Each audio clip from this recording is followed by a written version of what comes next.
ಹೌದು. ಆದರೂ ಮಾಡ್ತಾ ಇದ್ದಾರೆ ಈ ಕೇಸ್. ನಿನ್ನೆ ಅವರಿಗೆ ರೈಟಿಂಗ್ನಲ್ಲಿ ಪತ್ರವ್ಯವಹಾರ ಮಾಡಲಾಗಿತ್ತು, ಈ ಅನುಮತಿ ನಿರಾಕರಿಸಲಾಗಿದೆ. ಆದರೆ ಕೂಡ ಇವರು ತಗೊಂಡಿದ್ದಾರೆ. ಕಾನೂನಿಗಿಂತ ದೊಡ್ಡ ಯಾವ ವ್ಯಕ್ತಿ ಇಲ್ಲ, ಯಾವುದೇ ಸಂಘಟನೆ ಇಲ್ಲ. ಈಗ ಅವರು ಕಾನೂನು ಉಲ್ಲಂಘನೆ ಮಾಡಿದ್ದಾರೆ. ನಾವು ಕಾನೂನು ರೀತ್ಯ ಅವರಿಗೆ ಕಾನೂನಿನ ಬಿಸಿ ಮುಟ್ಟಿಸ್ತೇವೆ.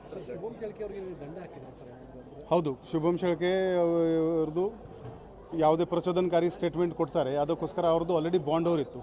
ನಾವು ಇವರು ಪದೇ ಪದೇ ಮಾಡ್ತಾ ಹೋಗ್ತಾರೆ, ಅದಕ್ಕೋಸ್ಕರ 5 ಲಕ್ಷದ್ದು ಬಾಂಡ್ ಅಮೌಂಟ್ ಮಾಡಿಸಿದ್ದೀವಿ.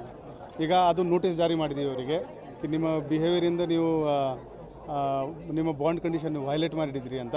ಸೊ ಅವರು ಸರ್ಕಾರಕ್ಕೆ 5 ಲಕ್ಷ ಜಮಾ ಮಾಡಬೇಕು. ಈಗ ಅವರು 5 ಲಕ್ಷ ಜಮಾ ಮಾಡಬೇಕು, ಇಲ್ಲಾಂದರೆ ಜೈಲಿಗೆ ಹೋಗಬೇಕು.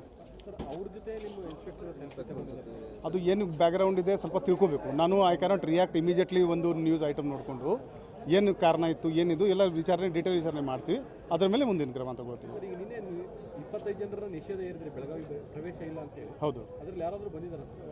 3 ಮಂದಿ ಅಲ್ಲಿ ಕೊಲ್ಹಾಪುರ ಬಾರ್ಡರ್ನಲ್ಲಿ ನಮ್ಮ ಜಿಲ್ಲಾ ಪೊಲೀಸ್ ಮತ್ತು ಕೊಲ್ಹಾಪುರ ಪೊಲೀಸಲ್ಲಿ ಇದ್ದಾರೆ. ಅಲ್ಲಿ ಅವರಿಗೆ ಪ್ರಿವೆಂಟಿವ್ ಡಿಟೆನ್ಷನ್ ಮಾಡಿದ್ದಾರೆ.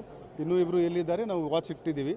ನಮ್ಮ ಚೆಕ್ ಪೋಸ್ಟ್ನಲ್ಲಿ ನಮ್ಮ ಪೊಲೀಸ್ ಚೆಕಿಂಗ್ ಮಾಡ್ತಾ ಇದ್ದರೆ ಅವರು ಇಲ್ಲಿ ಬಂದರೆ ಅವ್ರ ಮೇಲೆ ಕೂಡ ನಾವು ಕಾನೂನು ರೀತಿಯ ಕ್ರಮ ತಗೋತೀವಿ. ಸರ್ ಈಗ ಪ್ರತಿ ವರ್ಷ ಪ್ಲೇಸ್ನಲ್ಲಿ ಅಲ್ಲಿಂದ ಮೆರವಣಿಗೆ ಇರ್ತಾರೆ, ಅಲ್ಲಿ ಯಾಕೆ ಒಂದು ಸೆಕ್ಷನ್ ಜಾರಿ ಮಾಡಿಲ್ಲ ಅನ್ನೋ ಕನ್ನಡ ಹೋರಾಟಗಾರ ಆ ವ್ಯಾಪ್ತಿಯಲ್ಲಿ ಸರ್ ಇದು 60 ವರ್ಷಕ್ಕಿಂತ ಮೇಲ್ಗಡೆದು ವಿಷಯ ಇದೆ. ಇದಕ್ಕೆ ಈ ಥರ ಒನ್ ಸ್ಟಾಪ್ ಸೊಲ್ಯೂಷನ್ ಇಲ್ಲ. ಇದಕ್ಕೆ ನಾವು ಪ್ರೊಲಾಂಗ್ ಸೊಲ್ಯೂಷನ್, ಇದರಲ್ಲಿ ಸರ್ಕಾರ ಇನ್ನೂ ಹೊರಡಿದೆ, ಕೇಂದ್ರ ಸರ್ಕಾರ ಇನ್ನೂ ಹೊರಡಿದೆ, ಮಾನ್ಯ ಹೈಕೋರ್ಟ್ನಲ್ಲಿ ಕೂಡ ಅದು ಪಿಟಿಷನ್ ಹೋಗಿದೆ. ಸಾಕಷ್ಟು ವಿಚಾರಗಳು ಇದೆ. ಎಲ್ಲರಿಗೂ ನಾವು ಒಪಿನಿಯನ್ ತಗೊಂಡು ಮುಂದಿನ ಕ್ರಮ ತಗೊಳ್ತೀವಿ.